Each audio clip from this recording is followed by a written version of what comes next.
Only non వెజే కాదు veg కూడా ఉన్నాయని చెప్పాను కదా. ఇక్కడ చూడండి ఎన్ని వెరైటీస్ తెలుసా. Afghani paneer, cheese ball, veg pulao, veg sabzi, dal makhani, అలానే మంచూరియా. ఇవన్నీ చూస్తుంటే మీతో పాటు నాకు కూడా నోరూరు. వెంటనే స్నాక్స్ టైం అయితే పెట్టేసుకున్నాము. 2025 డిసెంబర్ 31 నైట్ అయితే మేమైతే సెలబ్రేట్ చేసుకున్నాం. లాస్ట్ వీడియోలో అడిగారు కదా మీరు ఒక్కరే వండుతున్నారా ఎవరు వండట్లేదు అనేసి. 6 ఫ్యామిలీస్ అందరం కూడా కలిసి వండుకున్నామండి. అగ్గి మంటలు కూడా వేసుకొని చక్కగా ఎంజాయ్ చేసామండి. నిజంగా చెప్పాలంటే విలేజ్ లో ఉన్నా కూడా ఇంత ఎంజాయ్ అయితే నేను చేయకపోతున్నాను. నాన్ వెజ్ తినే వాళ్ళు ఓన్లీ 8 మెంబర్స్ అండి. వెజ్ తినే వాళ్ళు కూడా 8 మెంబర్స్ అనమాట.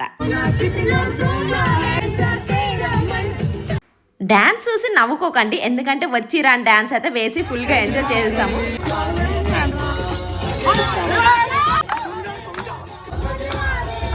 మరి మేము జరుపుకున్న ఈ పార్టీకి అయిన ఖర్చు ఎంత తెలుసా? 4200 అండి. ఈచ్ ఫ్యామిలీకి వచ్చేసి 700 పైగా పడింది. సో ఈ 700 తో ఎన్ని వెరైటీస్ తిన్నామో తెలుసా. అదే ఇంట్లో చేసుకుంటే ఎన్ని వెరైటీస్. అండ్ కేక్ కూడా నేను చేశానండి. ఈ 2026 లో ప్రతి ఒక్కరు కూడా చాలా హ్యాపీగా ఉండాలనేది మనస్ఫూర్తిగా కోరుకుంటున్నానండి. నా సబ్స్క్రైబర్స్ అండ్ నా ఫ్యామిలీ మెంబర్స్ అందరు కూడా. నేను వేసుకున్న డ్రెస్ చాలా బాగుందండి, క్వాలిటీ. అండ్ స్క్రీన్ మీద ట్యాగ్ చేశాను, రివ్యూస్ కూడా చాలా బాగున్నాయి, ట్రై చేయండి.